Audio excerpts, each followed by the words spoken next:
So yeah, I feel that's more giving me a mental resilience. I've analysed all the benefits, but what I feel is you go in the cold, you do something you do not like. Nobody likes being in the cold. You go in there, you do that for 2 minutes, and you come out and you feel like you've won the world championship or something. I did that. The mental fortitude you get from that is incredible. Absolutely. Yeah. Yesterday I was teaching a breathwork workshop, and that is one of that's one of the biggest, yes, there's cumulative benefits to doing this physically, but the choosing to do something deliberately activating to our nervous system and Mhm. then resting in that whilst you've got loads of adrenaline coursing through, and getting comfortable with being uncomfortable, Yeah. is that's what it's all about. That's the real magic, isn't it? Yeah, amazing. I feel like I choose to put myself in a stressful situation. I then have developed a technique to deal with that stressful situation. So I do that every morning, whether that's in the cold shower here or I'm going to the ice bath. So when I do end up in a stressful situation, I'm practiced. Exactly. I, I I've got something to fall back on. It hasn't just snuck up on me and I'm completely unprepared for this. So I'm either gonna get really sad, really angry, or throw all my toys out of the pram or whatever. I've got something to fall back on that I practice every single day. If Yeah. you practice anything every day, you're going to be good at it. That's what I think. Absolutely, absolutely. And this is the problem that we're finding ourselves in the world, is we're designing our lives to be very comfortable, and we can turn on the heat when it's cold, and we can turn on the fan when it's hot, and but that's coming at a Yeah. cost. Our resilience is just so, yes, deliberately putting ourselves in a state of high arousal allows the totality of our being to get used to this. Okay, we know how to handle this. We do this every day. So when it happens, when it's not our choice, we can deal with it. Yeah, it's really crucial and a missing link for so many people, I think. Yeah, I think it's a little bit of sort of lost magic, I'd call it, because way back in the wens when we didn't have nice warm houses with, like you say, with air conditioning and central heating and hot showers and all of that, we were out in the wilderness in the cave. That's what our bodies were used to. And that's how we coped with those stresses because we were constantly dealing with the elements, the temperature, the threat of whatever may be nearby. Maybe in this neck of the woods, probably bears at some point. I don't know. I don't know if we have bears here, but Yeah. certainly wouldn't have been lions. Yes, But it, yes. it yeah, we were constantly dealing with that stress and yet living the lives that we were living. And now, because we, like you say, we live such comfortable lives, we're never too hot, we're never too cold. We have forgotten how to deal with stress. Yes, But we feel like being uncomfortable shouldn't is we need to run away from it. And Mhm. there's a great analogy that I just heard, or metaphor that I heard recently, about lobsters, and that lobsters, when they grow, their shell doesn't grow with them, so they have to go under a rock to seek safety from predators and cast off their shell while they build a new one. But the signal for that Mhm. growth is pain, is to feel uncomfortable. You have to feel that discomfort first. And if the lobster doesn't, just is like, no, no, no, I don't want to deal with this, then it's not really gonna grow, and it's not really gonna get anywhere. So yeah, we need to stop looking at discomfort as something that's wrong. It's always an opportunity for growth. Everything that So comes yeah. before you is a catalyst to teach you love and understanding, Right. compassion, all of that thing. So the things that make you angry, the things that make you sad, the things that make you frightened, these are all what he calls catalysts to help you learn about yourself.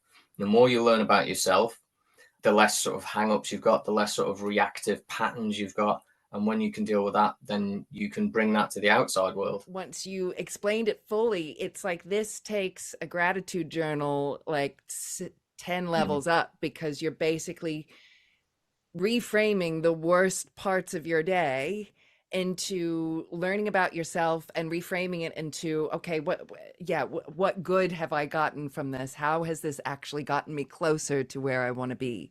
And that You always say, is, where's the gift?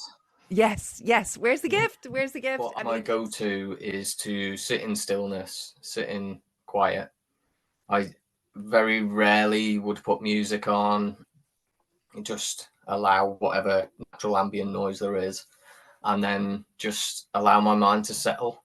It used to be trying to settle my mind, but I think I'm a bit more practiced now, and I just allow it to settle. I give it the space to do that. Sometimes it takes it a little bit longer than other times, but that's just what it's doing.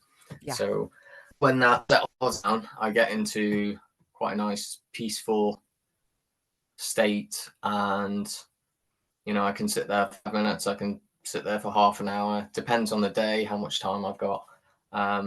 And it's just a really nice way to start the day with a non-busy mind, that feeling of peacefulness, and not worrying about I've got all this to do, that to do, all these things need to happen today. It's how I want to start my day. I don't want to start stressed out, so I do the things that make sure that I'm not stressed out. I've also done a lot of guided meditations, and I really get on board with them. They can take you in a certain direction. Yeah. You can have an intention and then achieve it. And you also know that, right, oh, that video is 20 minutes long, so I just put 20 minutes aside, put my headphones in, and you just sort of surrender to what's going on.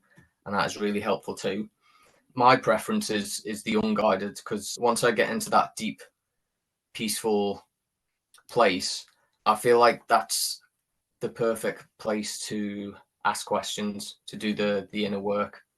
So although I'm doing my catalyst journal and figuring things out here, I like to do that inside as well. Today's guided meditation is inspired by song lyrics that Aaron has written. So take some time for you. Allow these words to resonate within you, echoing the importance of self-care and introspection. Take all you can to get you through, embracing the strength and resilience that lies within.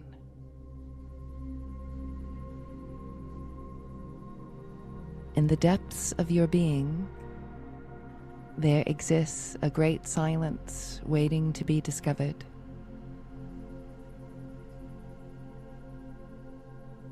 With each breath, journey inward, past the noise of the outside world, and into the sanctuary of your inner self.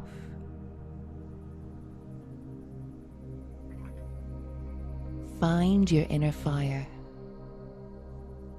Ignite your spirit and open your mind to the boundless possibilities that await. Turn your autopilot off and pay attention to the present moment. In the stillness, we cultivate the witness.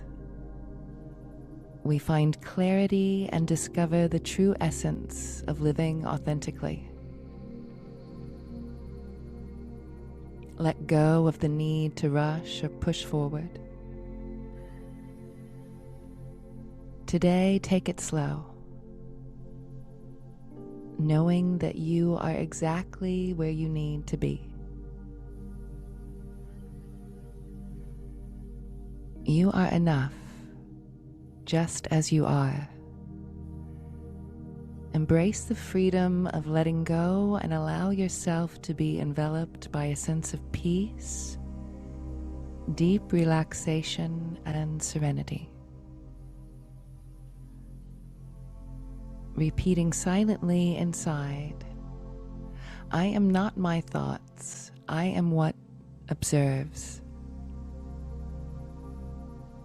Let these words wash over you, reminding you of the profound truth that resides within. You are not defined by your thoughts or your body. You are a soul receiver, connected to the essence of all that surrounds you. Listen to the whispers of nature, the gentle rustle of the leaves, the soothing melody of the birds. Allow the symphony of existence to guide you home to yourself, back to the essence of who you truly are.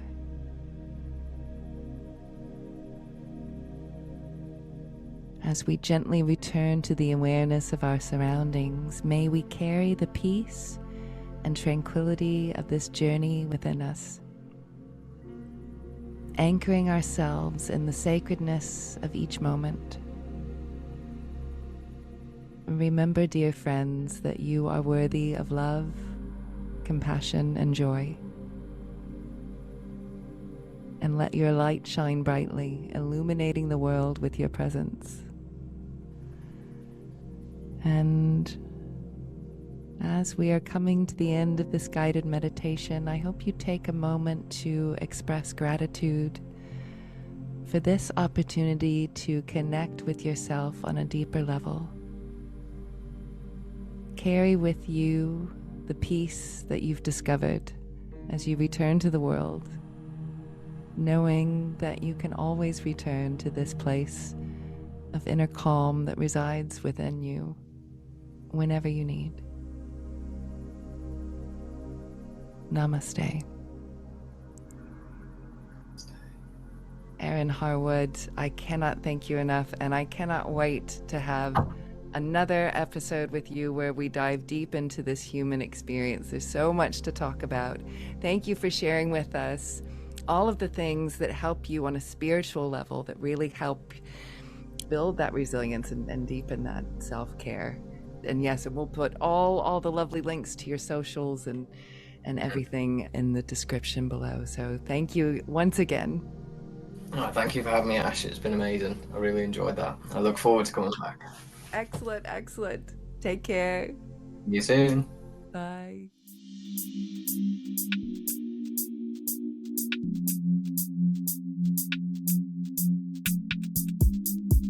If I could sing or play an instrument for you, I would sing and play an instrument for you. If I could dance for you, I would dance for you.